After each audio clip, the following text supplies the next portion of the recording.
So welcome to a look at squads, which is a set of squad rules for Dungeons and Dragons 5th edition. Obviously, this is created by me, so obviously not official. So there are often cases when you're running a game that your PCs might be expected to encounter large numbers of relatively weak enemies. Now, in some cases, of course, this can be handled by swarms. You throw instead of just like a rat, you throw a swarm of rats at them. But there are also cases where they're encountering things that don't really swarm, could be like sailors, marines, soldiers, orcs, etc. And so you might have an encounter with large numbers of creatures, but running, say, 20, orcs or something like 50, crossbow soldiers would be a mess because it just so many things to keep track of. Now, what we often do is resolve it in the theater of the mind. We have the fight going on in the background, and then we have the characters fighting, say, the enemies, like the commanders, etc. And then what happens in the background just kind of, gets narrated, which is fine. I mean, that's a way to do it and handle large numbers and still have that kind of feel that it's not just the PCs in an essentially empty world fighting like, a warlord with no troops or like an orc chieftain with no followers, and you can narrate all that. But there are cases, of course, where you'd want to actually have the fight. It may be because the players really like combat, or simply because you don't want to narrate it all out. You can actually resolve it with the rules. So on the DM side, we often have situations where there would be large numbers of forces, sensibly so, but we don't want to grind combat, down to a halt. There are also, of course, cases where the player characters might have forces of their own. I mean, they might be leading an army. More likely, of course, they'll be summoning stuff. They might, summon a bunch of, critters with with the animal summoning spell or some other sort of, thing. Or they might cast the dreaded but very effective animate object, where they can put a whole bunch of tiny objects onto the, into the initiative. Now, for handling undead minions, I have another version of squads that's called Bones and Brains that focuses on handling specifically skeletons and zombies. For people who want to do necromancy, but don't want to get bogged down with large numbers of skeletons and zombies. Also, I mentioned animate objects. When I ran a campaign a couple of campaigns ago, had a cleric who just cast that spell every combat. And so, of course, the optimal cast is lots of tiny objects. So there's just a lot of stuff to keep track of. So that inspired me to write the animated objects squad version. This one over deals with squads in general. Now, as always when running a game, preparation is useful. I mean, some DMs, and I've done this myself, where you just run a game with no prep. But generally, preparation is usually good. Especially if you're using like a virtual tabletop, like I use Fantasy Grounds Unity, where you have to have stuff, ready, or you're spending a lot of time, with the players doing nothing. Now, the adventures that I write that include potential, squad combat, I include the stuff for Fantasy Grounds Unity in there. For example, R10 Grim Tor, his squads for sailors, marines, pirates, etc., that you can, if you want to do like a big scale, ship combat, you can do those with squads. So squads would be multiple creatures organized. This would be 4 more tiny, small or medium creatures. You can also make a squad of large creatures, for example, like horses. And the size of the squad itself depends on the size of the creatures making it up and how many there are in there. So with tiny creatures, you can pack a lot of them into a square. So the rules allow multiple tiny creatures per 5-foot square, and they actually kind of divide the 5-foot square into 4 subsections, if you want to break it down that way. With small and medium creatures, the size would be, if you got 4 of them, you'd have a large squad. With 9 of them, you'd have a huge squad, and if you had 16, you would have a gargantuan squad. And of course, with large size creatures, 4 of them would create a gargantuan squad. And that's the biggest size in 5e currently, unless they decide to change that. Now, if you're doing your own, token sizes, etc., you could keep expanding these if you wanted to create sizes beyond gargantuan. So the squad statistics remain the same as individuals. They do the same damage, have the same stats in terms of strength, dexterity, etc., have the same abilities, so on. The only thing that changes is that the hit points of the entire squad is you take all the individual hit points, add them up. So if you have 4 creatures with 11 hit points, the squad has 44 hit points as a squad. Now the squad is, even though it has a single token for it, usually if you're doing it, especially on a virtual tabletop, the squad is not a single creature. So things that affect just one creature, there'll be complications, as we'll see in just a bit. Now, one of the classic elements of heroic fantasy is say knights on horses or other forces on mounts. So you can create mounted squads of mounts. Generally, when handling this, it works kind of best when you've got, say, mounts obviously that are large size, or of course you could have smaller size mounts, because, for example, a small creature could have a medium sized mount. And so you create one squad for the mounts because they'll have different stats, and then a squad for the whatever is riding them, and then the squads are kind of if you're putting them on a map, they'd kind of overlap. And in general, it's easiest just to organize them by having the same initiative set by the riders, so that way you don't have to worry about keeping them together, and just have them act together. And so mounted squads are pretty easy to handle. And again, if you're doing sort of cavalry fights, etc., or people fighting goblins on wolves, that's a way to handle it. So how do squads go about their attacks? Well, one of the things that really bogs down combat is having, say, 30 goblins in a fight, and you have to do 30 attack rolls, and so that can slow things down. Now, the Dungeon Master's Guide, page 250, has a set of mob rules for handling these kind of larger scale combats. And the squad system makes use of that. And so, same thing. If you're familiar with the mob system, works exactly the same way. And so what you do is you look at the attack of the creatures that make up the squad, and you consult the table, either the one here or in the DM's guide, and depending on the armor class of the target, it will give you the roll needed to hit, and you'll see how many attackers it takes to hit that particular target. And the damage that it'll do per hit, obviously, is the damage that the squad does per attack. So, for example, a small animated object would do 1d8 plus 2, average of 6. Each time it would automatically score a hit.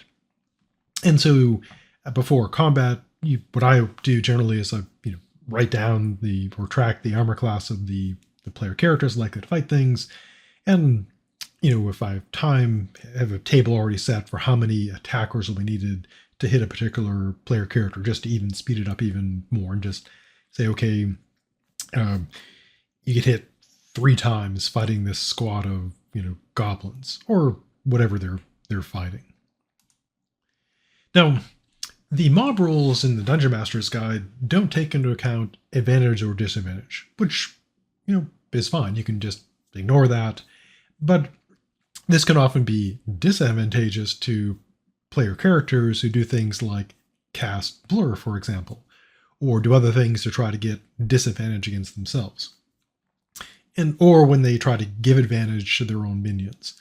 So I included the advantage and disadvantage table in order to do that, so you'll know what is the roll needed, and this is the number of attackers needed to score a hit with advantage, and likewise for disadvantage.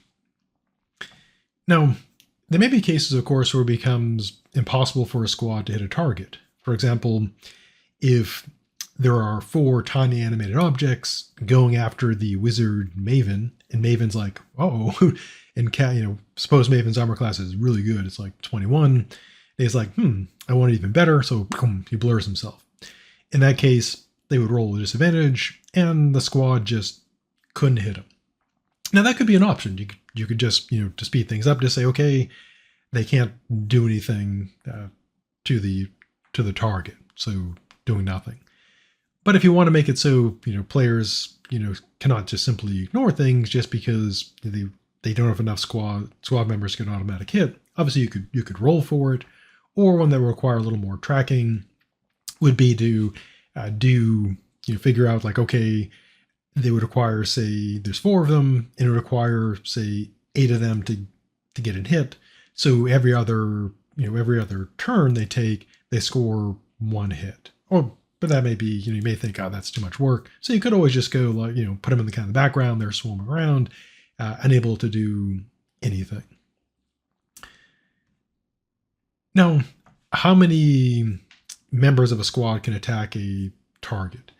Well, essentially, the squads do kind of follow, they have to follow the rules for like how many, spaces there are around a creature.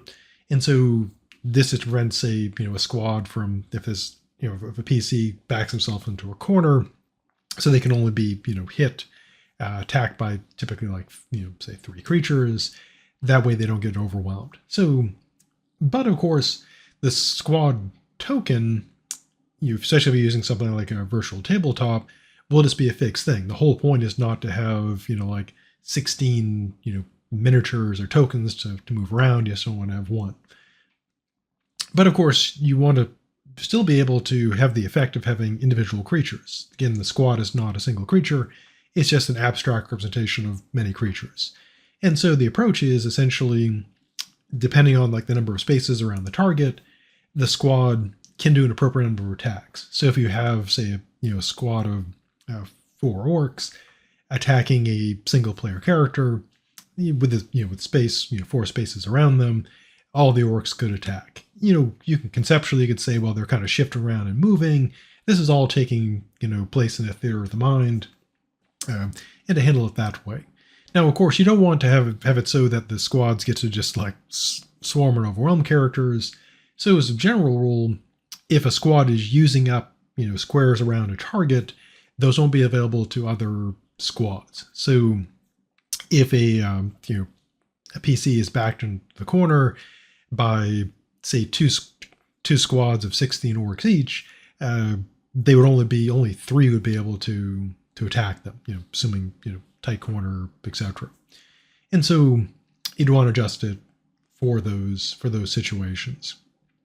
Now, tiny creatures, of course, make it more complicated because you can get a bunch of them, and those allow lots of attacks, which is why people, would often use animate objects to create tiny objects. Now, what about things like, shoving and grappling? Well, one option is just ignore it. Just, you don't have squads do that kind of stuff. But if for some reason you do want to have that, essentially what you do is you would have them use their appropriate action, and you would do the calculation rather like an attack. And they would commit a certain number of, of creatures in the squad, just like making the normal attack. And the number of attacks they need to succeed, or number of creatures they need to succeed, would determine whether they successfully, shoved or, the target, either to push them back or knock them down. Now, what about things like, when you have the squad being, say, hit by, special abilities, etc. And if you have creatures, suppose you have, a squad that is composed of creatures with lots of special abilities, spellcasting, etc. Generally, if something is really complicated, it's probably best to make it an individual that really not as suitable for squads.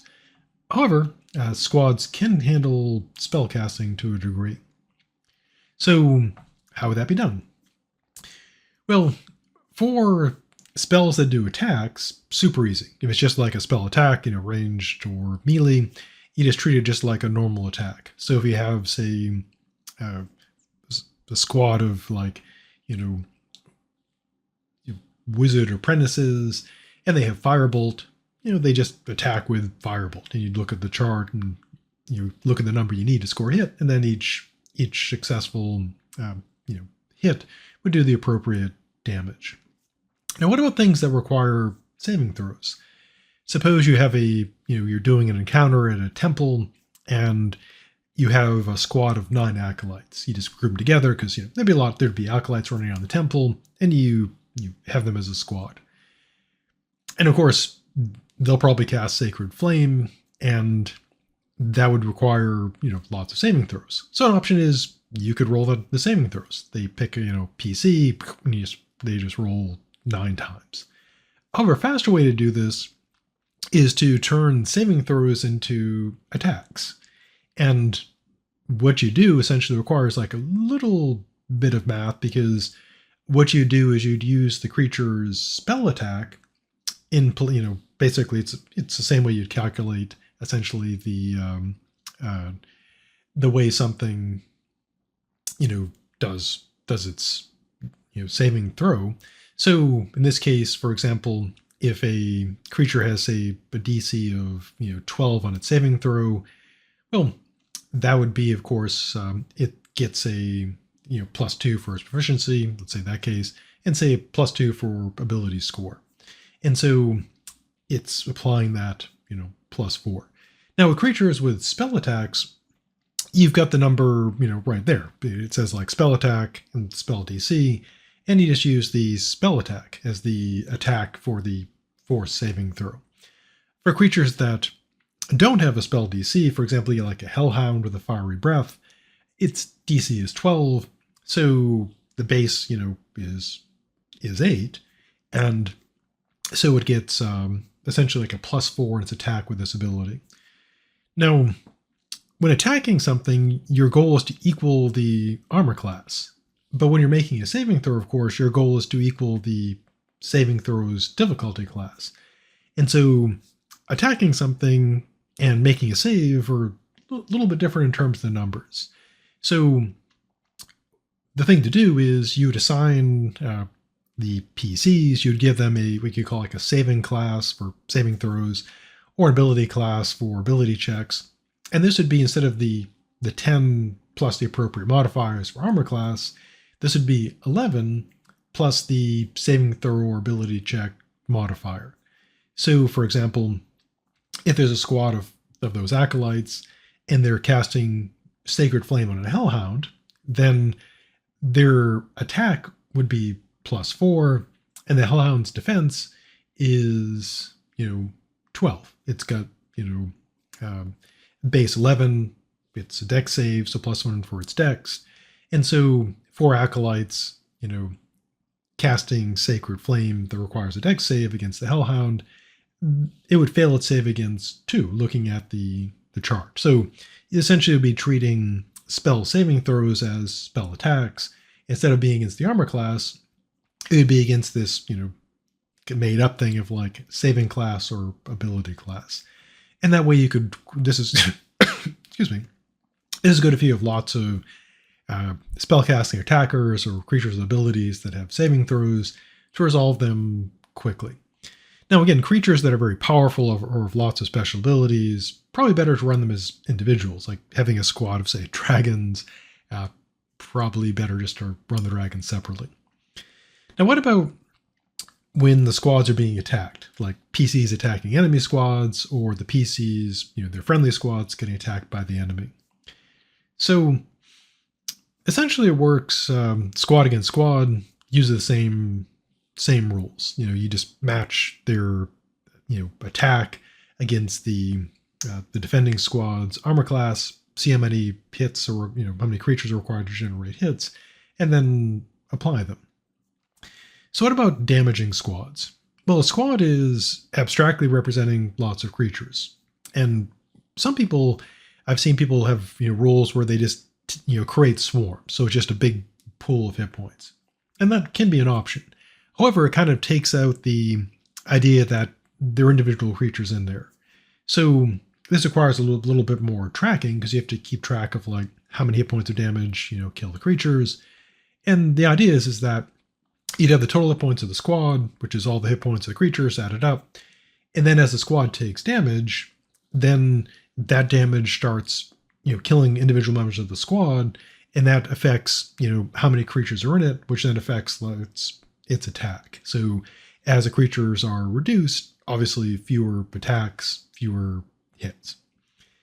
Now, in cases, since they're individual creatures, if the squad is attacked by an attack that is single target, like a bite or a sword or something, then the damage cap against that squad would be the hit points of an individual member.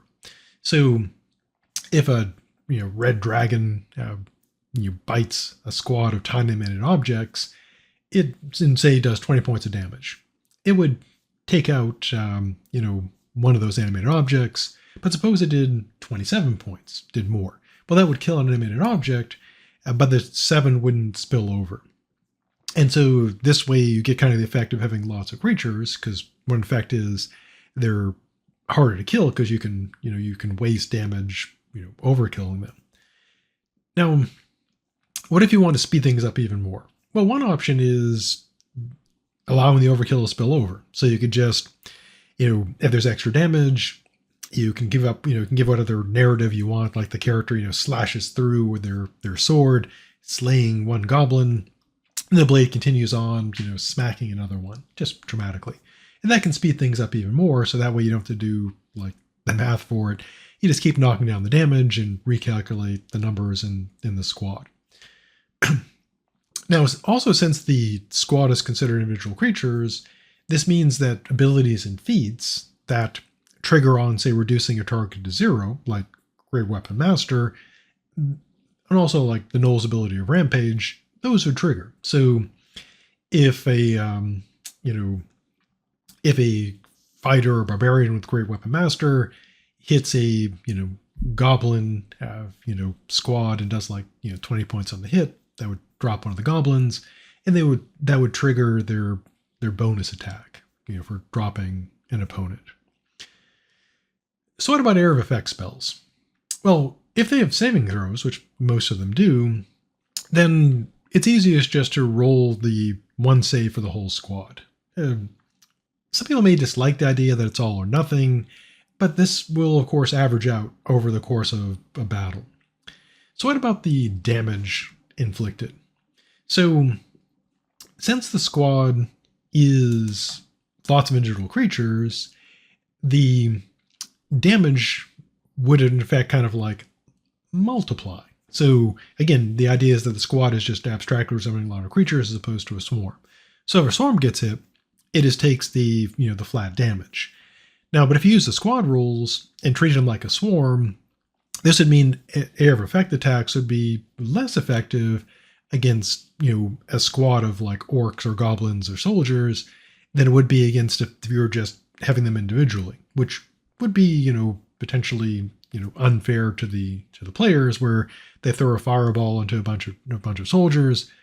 It just does the damage to the swarm of them, as opposed to just taking them all out. So the way to handle this is that the damage for the area of effect is multiplied over the squares based on the individuals in them. If it's a squad of medium-sized creatures, say a squad of 4 of them, and it gets hit with a fireball, instead of the fireball, let's say the fireball does 27 points. So instead of doing just 27 points to the big pool of hit points, it's hitting 4 let's say 4 guards, and they each have 11 hit points. So that would normally 27 point fireball would normally take them out. But if it was just against the total hit points of them added all together, it wouldn't. So the fix essentially is you take the damage, apply it to each creature that's being affected. So typically, squads are usually medium creatures or small, and so you'd have a creature in each square that's affected, and you just multiply that damage. So, but the the cap of the damage is still won't exceed like the maximum damage each creature can take. So if you had a squad of guards with 11 hit points each, they get hit with a 27-point fireball, takes out each of those members, but the maximum it can do per creature is 11. And so again, this involves some math, etc. But it allows you to have both the convenience of running squads as opposed to just a swarm of individuals, but it also retains kind of their individuality, specifically the being able to deal with them better with area of effect. So the intent of this essentially is to allow player characters to deal with large number of creatures using area of effect spells, which is kind of their intent. Now, as members get killed, you can shrink the size of the squad if you wish, or one way to do it as quickly is just leave the token on the board, not change it. But you can, if you want to have this extra bit of record keeping, that as the numbers decline, the squad starts to reduce in size. So if you have a squad of medium creatures, when you have between 10 and 16, it would still be gargantuan. From 5 to 9 creatures, it's remain huge. 2 to 4 large, and then 1 would be down to 1 individual. Actually, it wouldn't be a squad anymore. So non-damaging effects. So for non-damage effects that affect only a single target, the simplest and fastest method, this whole purpose of these rules is simple, fast, combats, would be the squad is just immune to that. Like if you have a constrictor snake attacking a squad of goblins, it would do the damage, but it wouldn't grapple them. Now, if you want to add in more complexity and take more time, then what would have to happen is if it only affects a single creature, you'd have to break up the squad. So if you have 4 goblins get attacked by a constrictor, it constricts one. Well, now you have a squad of 3 goblins and 1 individual goblin to keep track of.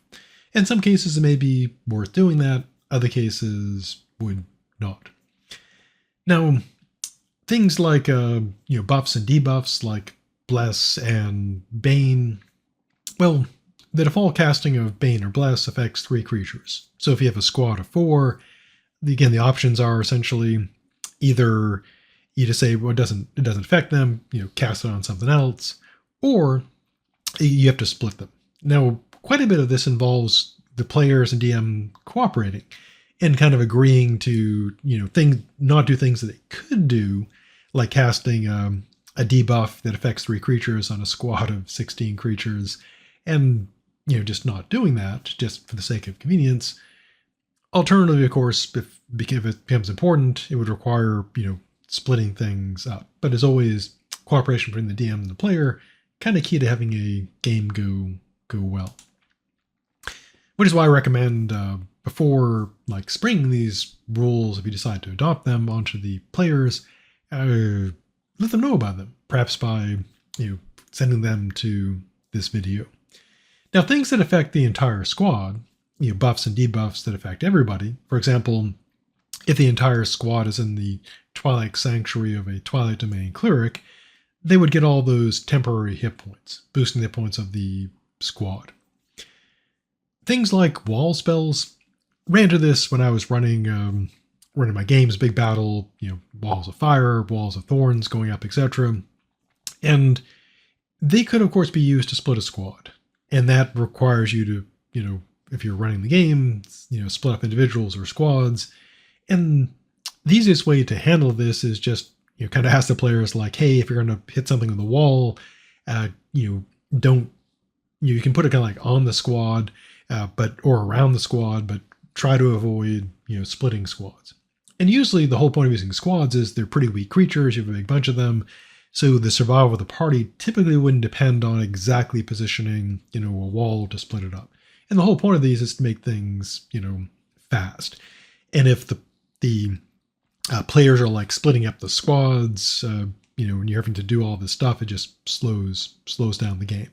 So if your players are really into using walls to divide stuff up, and they're going to do that constantly, then it may not be worth it to even use squads in that situation. But again, if you tell players ahead of time, hey, I'm using these to speed up the game, when you do your walls and stuff, could you just kind of like put them around the things, and not split them up?